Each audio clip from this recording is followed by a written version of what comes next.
ഏറിയാൽ നമ്മെ മൂലക്കിരുത്താത്ത കാര്യമാണ് എന്ത് ഇൽമ് എന്ന് പറയുന്നത്. മനസ്സിലായില്ലേ? പണം ഒരാളുടെ കയ്യിൽ എത്ര ഉണ്ട് എങ്കിലും ഒരു വയസ്സ് കഴിഞ്ഞാൽ അവൻ വീട്ടിന് മൂലക്കായിരിക്കും. മൂലയില്ലേ? അവൻ്റെ സ്വത്തും കച്ചവടമൊക്കെ ചെറുപ്പക്കാർ നോക്കി നടത്തും. അയാളൊരു ചടങ്ങിന് ചിലപ്പോൾ ആളുകൾ വന്ന് കണ്ടേക്കും. എന്നാൽ ഇൽമിൻ്റെ ആളുകൾ നിങ്ങൾ നോക്കൂ, നിങ്ങൾ പ്രായം ചെന്ന് അവരുടെ സംസാരം പുറത്തേക്ക് കേൾക്കണമെങ്കിൽ കൂടി ബുദ്ധിമുട്ടാണ്. പക്ഷെ അവരുടെ അരികിലേക്ക് നാടുകൾ രാജ്യങ്ങൾ താണ്ടി ആളുകൾ വരുന്നത് കാണാം. എന്തുകൊണ്ടാണ്? അവരുടെ വാളിൻ്റെ ശൈലിയിൽ ആളുകളെ പിടിച്ചിരുത്തുന്ന വാളിൻ്റെ ശൈലി ആയതുകൊണ്ടല്ല. അങ്ങനെയുള്ള ആളുകളെ കൂരിത്തരിപ്പിക്കുന്ന രോമാഞ്ചമണിയിക്കുന്ന പ്രസംഗം പ്രസംഗിക്കാൻ അവർക്ക് അറിയുന്നത് കൊണ്ടല്ല. ഒരേ ഒരു കാര്യമാണ്, അവരുടെ ഹൃദയത്തെ അല്ലാഹു നൽകിയിട്ടുള്ള അറിവാണ്. അവരുടെ നാവിലൂടെ വരുന്ന ഖാല അല്ലാഹു വഖാല റസൂലു സല്ലല്ലാഹു അലൈഹി വസല്ലം എന്ന് പറയുന്ന ആ ഇസ്ലാമിൻ്റെ വിജ്ഞാനമാണ്. അത് നിന്നെ പ്രായമേറിയാലും മൂലക്കിരുത്തുകയില്ല, മറിച്ച് സ്ഥാനം ഉയർത്തിക്കൊണ്ടേയിരിക്കും. അറിവിൻ്റെ ശ്രേഷ്ഠത അത് പറഞ്ഞറിയിക്കാൻ പറ്റാത്തത്. അതിൻ്റെ ആ അറിവിൻ്റെ, ഇസ്ലാമിൻ്റെ അറിവിൻ്റെ മുഴുവൻ അടിത്തറ ഏതാണ് സഹോദരങ്ങളെ? ഖുർആനാണ്. ഈ ഖുർആനിൽ വിജ്ഞാനമാണ് ഇക്കണ്ട ഗ്രന്ഥങ്ങളൊക്കെ ഉള്ളത്. ആ ഖുർആനിൽ ഇല്ലാത്തതൊന്നും ഈ ഇസ്ലാമിക ഗ്രന്ഥങ്ങളിൽ ഒന്നിലുമില്ല. അതിലൊക്കെ ഉള്ള വിജ്ഞാനം ഒന്നുകിൽ വിശദമായി അല്ലെങ്കിൽ സൂചനയായി. അതിൻ്റെ എല്ലാം അടിസ്ഥാനം എവിടെയുള്ളത്? ഖുർആനിലാണുള്ളത്.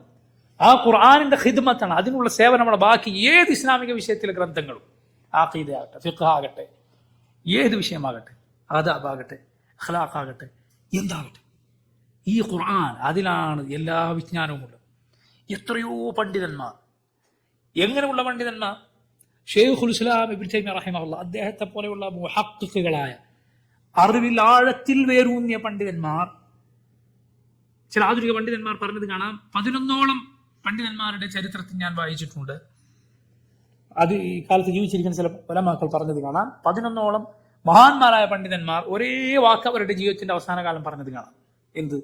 ഞാൻ എൻ്റെ ജീവിതത്തിൽ കുറച്ചുകൂടി ഖുർആനുമായി ബന്ധപ്പെട്ട് ആ വിജ്ഞാനത്തിന് മാറ്റിവെച്ചിരുന്നെങ്കിൽ എന്ന് ഞാൻ ആഗ്രഹിച്ചു. ഷെയ്ഖുൽ ഇസ്ലാം ഇബ്നു തൈമിയ്യ. ആരാണ് ഷെയ്ഖുൽ ഇസ്ലാം ഇബ്നു തൈമിയ്യ റഹിമഹുല്ലാഹ്? ചില പണ്ഡിതന്മാർ പറഞ്ഞത് കാണാം,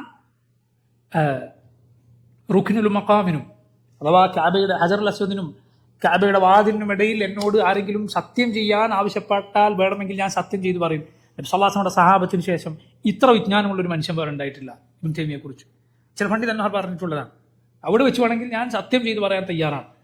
അങ്ങനെ വിജ്ഞാനത്തിന് അറിയപ്പെട്ട പണ്ഡിതന്മാർ പറയുകയാണെന്ത്, ഞാൻ അവസാന കാലത്ത് അവർ പറയുകയാണെന്ത്, ഞാൻ എൻ്റെ ജീവിതത്തിൽ കുറച്ചുകൂടി ഖുർആൻ പഠിക്കാൻ, അഥവാ ഖുർആനിൻ്റെ അതിൻ്റെ അർത്ഥതലങ്ങളിൽ ആഴത്തിൽ ഇറങ്ങാൻ, അത് ഞാൻ കുറച്ചുകൂടി എൻ്റെ ജീവിതത്തിലെ സമയം മാറ്റിവെച്ചിരുന്നെങ്കിൽ എന്ന് ഞാൻ ആഗ്രഹിച്ചു പോയി. ഇതാണ് ഖുർആൻ. അത്ഭുതമാണ് ഖുർആൻ. പണ്ഡിതന്മാർക്ക് അതിലെ വിജ്ഞാനം നുകർന്നാൽ വയറ് നിറയുകയില്ല.